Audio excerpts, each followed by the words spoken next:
Bonjour à toutes et à tous et bienvenue pour cet horoscope du mois d'avril 2015. Je vous propose un horoscope qui sort, je dirais, un petit peu de l'ordinaire, hein, puisque des horoscopes traditionnels, vous pouvez en trouver des dizaines et des dizaines sur Internet.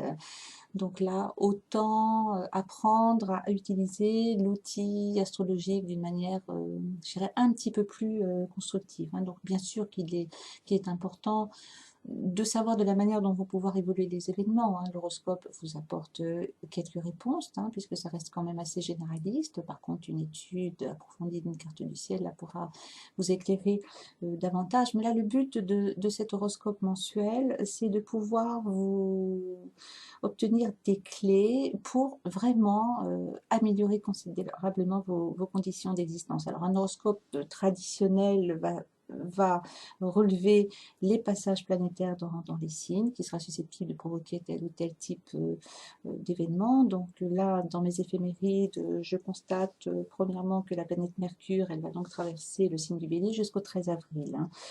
Alors, dans un horoscope traditionnel, ça pourrait dire, par exemple, pour le signe de la balance ou pour quelqu'un qui possède un ascendant en balance, que cette personne aura tendance à être agressée verbalement par les autres, hein, pendant cette période d'influence, hein. Si votre ascendant est sur le cancer, ben, il s'agira de conflits relationnels au travail.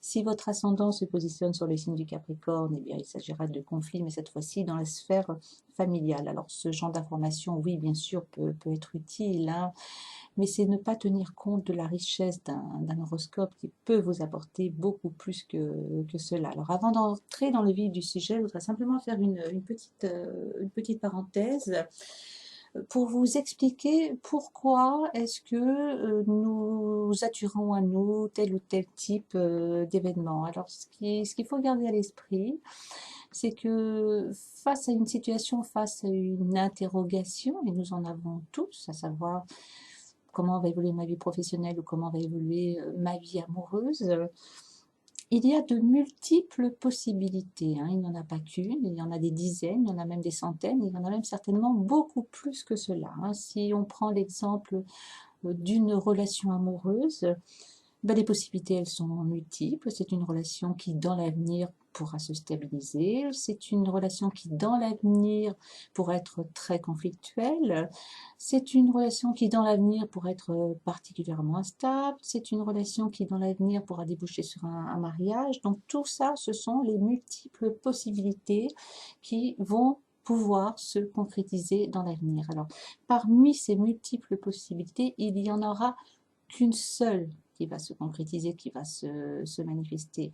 Alors, qu'est-ce qui fait que l'une de ces possibilités va se concrétiser et pas les autres? Et bien justement, l'outil astrologique, l'horoscope, va vous offrir les clés pour pouvoir manifester dans votre vie la possibilité qui vous plaît, celle que vous désirez en tout cas.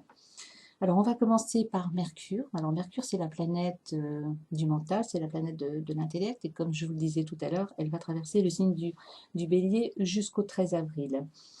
Alors, l'idée, c'est d'aligner vos pensées sur les énergies du Bélier, en fait, hein. Donc, le Bélier, c'est le premier signe du zodiaque et c'est l'impulsion de vie.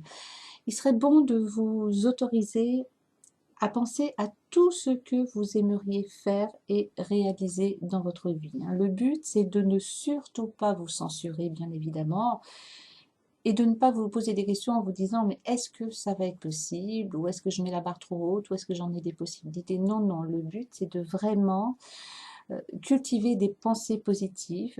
Et là, avec Mercure en Bélier, donc là, on y va, on se lâche et on dresse dans son esprit des scénarios d'une vie dont on rêve en fait, hein, tout simplement. Alors, à partir du 14 avril et jusqu'à la fin du mois, donc Mercure va quitter le signe du Bélier et va faire son entrée sur le signe du Taureau. Donc là, vos pensées, il ne s'agira plus de les diriger vers ce que vous aimeriez faire, hein. Il va falloir les aligner sur les énergies du Taureau puisque Mercure va traverser ce signe. Alors, qu'est-ce que le signe du Taureau? C'est le deuxième signe du zodiaque. Il est donc en analogie avec la maison 2 et dans la tradition astrologique, la maison 2, ce sont les richesses. Alors, ce sont les richesses matérielles, mais ce qui est important, ce qui nous concerne aujourd'hui, ce sont les richesses intérieures. Alors, quelles sont vos richesses intérieures, justement, hein? Vos richesses intérieures, en fait, c'est ce que vous êtes. Alors, pensez-vous, êtes-vous une personne sociable? Êtes-vous une personne entreprenante? Est-ce que vous avez de l'humour? Est-ce que vous êtes une personne aimable? Est-ce que vous êtes une personne gentille? Amusez-vous à lister sur une feuille de papier toutes ces richesses intérieures que vous avez en vous et ne canalisez surtout pas votre attention sur ce que vous n'êtes pas et sur ce que vous ne savez pas faire, hein. Vous alignez sur les énergies du bélier, c'est du taureau, pardon, c'est vous aligner sur vos capacités, c'est vous aligner sur votre potentiel, pardon. Donc la première étape pour créer la vie que vous voulez, une vie qui vous correspond, bah, c'est de travailler, vous l'avez compris, dans un premier temps sur vos pensées. Alors Mercure en bélier, Mercure en taureau vous offre les clés de ce mois-ci, hein, à savoir donc pensez à ce que vous aimeriez faire dans votre vie et pensez à la personne que vous êtes. Vous concentrez sur vos qualités. Alors on va passer à la planète suivante. Il s'agit donc de Vénus. Et Vénus, cette planète va donc traverser le signe du taureau jusqu'au 10 avril. Alors Vénus, tout le monde le sait, c'est la planète de l'amour et des sentiments, mais Vénus ne vous parle pas uniquement de ce qu'on appelle l'amour romantique, hein. Ce sont les sentiments, ceux qu'on aime et ceux que l'on n'aime pas en fait, hein. Alors Vénus en taureau, eh bien, le message est clair, hein. Il est bon d'apprendre à aimer la personne que vous êtes avec vos multiples qualités. Alors, apprendre à s'aimer, c'est pas si simple que cela. Amusez-vous à faire un petit exercice, si vous voulez, vous allez vous rendre compte tout de suite que c'est pas simple du tout.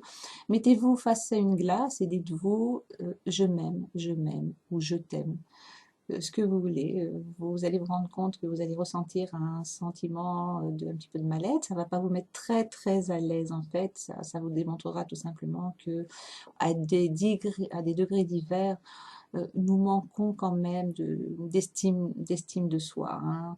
Et là, la Vénus en taureau vous encourage justement à apprendre à vous aimer. Alors, Vénus va quitter le signe du taureau le 10 avril et va donc par extension faire son entrée sur le signe du Gémeaux à partir du 11 avril, hein, et Vénus y restera jusqu'à la fin du mois. Là, il faut apprendre à aimer, à vous intéresser à ce qui se passe autour de vous, à vous intéresser au monde, à vous enrichir, à vous cultiver, à vous ouvrir l'esprit. C'est important de travailler là-dessus, puisque c'est ça qui va vous permettre, entre autres, en tout cas, c'est l'un des paramètres qui va vous permettre de devenir, je dirais, le créateur de votre vie, en fait, hein. Donc, nous avons Mercure qui vous parle de votre pensée. Nous avons vos émotions. Alors, les émotions, c'est la Lune en astrologie, mais c'est également Vénus, puisque ce qu'on aime ou ce que nous n'aimons pas provoque un certain type d'émotion. Donc, une pensée plus une émotion va créer tout simplement un sentiment. Lorsque la pensée, elle est constructive et elle est positive, et lorsque l'émotion l'est également, eh bien, ça crée un sentiment extrêmement puissant. Et justement, c'est ce sentiment qui va attirer à vous l'une des possibilités dont nous avons parlé tout à l'heure, hein. Donc, quand vous êtes parfaitement aligné sur des sentiments harmonieux et positifs, et bien là, vous êtes en mesure d'attirer la possibilité que vous choisissez vraiment et non pas d'attirer une possibilité que vous ne voulez pas en fait, hein. Donc, passez, je dirais, cette première étape, ce premier travail intérieur, vous allez être prêt maintenant pour passer à l'action. Et donc là, on va parler de la planète Mars, hein, c'est la planète du dynamisme, c'est la planète de l'action. Et Mars, pendant toute la durée du mois d'avril, va traverser le signe du taureau. Donc là, on est dans une action, ce que j'appellerais une action tranquille en fait, sans précipitation. Ces forces, on les concentre et on agit dans le calme, dans la confiance et surtout avec une bonne dose d'obstination. Donc, vous avez donc un élément essentiel et indispensable pour pouvoir faire évoluer des événements dans la direction voulue surtout, hein. Donc, agir tranquillement, cultiver des pensées et des émotions positives. Alors on continue sur la roue des planètes. On va passer donc maintenant à Jupiter. Alors Jupiter, ce mois-ci, va entamer sa marche directe à partir du 8 avril. Jupiter, c'est une planète qui vous parle d'essor, d'amélioration, d'expansion en fait. Et actuellement, Jupiter se place sur le signe du lion. Hein. Donc c'est en exprimant vos capacités que vous allez pouvoir prendre votre essor et améliorer vos conditions de vie. Alors, pourquoi je vous parle de vos capacités? Tout simplement parce que le lion, c'est le 5e signe du zodiaque. Le lion est donc en analogie avec la maison 5. Et la maison 5, c'est le secteur des plaisirs de l'existence, mais c'est également le secteur des créations. Alors, pour pouvoir créer, il faut bien évidemment utiliser ses capacités. Hein. L'un ne va pas sans l'autre. Hein.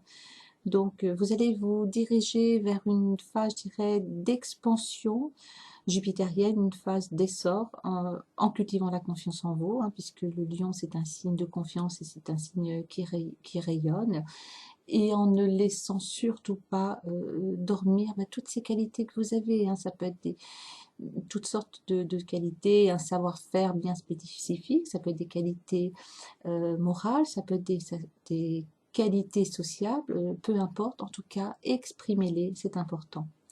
Nous allons maintenant passer donc à la planète Saturne. Elle traverse actuellement le signe du Sagittaire. Elle est rétrograde, elle le restera encore pendant toute la durée du mois d'avril. Alors Saturne rétrograde, eh bien, ce sont bien souvent des freins. Alors des freins qui sont bien présents uniquement si votre existence n'est pas en accord avec vos valeurs profondes. Hein. Donc je vous encourage à faire un petit bilan de manière à voir s'il y a un décalage entre la vie que vous vivez, entre les choix de vie que vous avez faits et par rapport à votre idéal de vie. Hein. Le fossé peut être plus ou moins profond. Hein. Donc plus le fossé est profond, plus le frein saturnien sera important, tout simplement pour vous amener à une prise de conscience de ce décalage. Alors on va terminer par la planète Pluton qui va entamer sa marche rétrograde à partir du 17 avril. Pluton restera rétrograde jusqu'au mois de septembre. Donc là, je pense que je ferai une vidéo bien spécifique sur ce sujet parce que, eh bien, il y aurait beaucoup à dire. Alors pour faire très simple, en fait, Pluton rétrograde vous encourage vraiment à aller au fond de vous pour essayer de déloger toutes ces programmations et croyances négatives dont vous pouvez ne pas du tout avoir conscience. Alors vous allez me dire, mais comment prendre conscience de quelque chose qui est inconscient? C'est pas simple, c'est vrai. Vous vous en doutez, je vous le cache pas d'ailleurs, mais c'est pas non plus impossible. Hein. Il existe des petites techniques dont je vous parlerai dans une ancienne vidéo, parce qu'il faut savoir que 95% à peu près des actes qu'on pose c'est l'inconscient en fait hein, qui mène le bal. Hein. Très souvent, nous avons le sentiment de disposer d'un libre arbitre, hein, de faire des choix d'une manière librement consentie, mais en fait, c'est très souvent l'inconscient qui dicte nos actes. Et la majorité du temps, notre inconscient est chargé d'énormément de blessures, de choses qu'on a pu voir, entendre quand nous étions très jeunes. À cette époque de notre vie, on était un petit peu comme des éponges. Hein. Tout ce que nous pouvions percevoir, ça a été absorbé et c'est devenu une espèce de vérité qu'on n'a jamais cherché véritablement à remettre en question. Alors, je vais m'arrêter là parce qu'il y aurait vraiment beaucoup à dire sur le sujet, mais c'est un sujet que j'aborderai dans une autre vidéo, pardon. Eh bien, ça sera tout pour cet horoscope du mois prochain, cet horoscope mensuel. Donc, je vous donne rendez-vous pour le prochain horoscope mensuel, mais vous pourrez aussi me retrouver pour votre horoscope hebdomadaire, pour votre horoscope journalier également. Alors, bien évidemment, vous pouvez vous abonner à cette chaîne. Je vous invite également à vous abonner sur mon blog. Alors, vous retrouverez bien sûr ces mêmes vidéos, mais dans mon blog, j'y aborde également d'autres sujets, vous y trouverez des compléments d'informations. Eh bien, je vous souhaite une très très belle journée et je vous dis à très bientôt. Au revoir.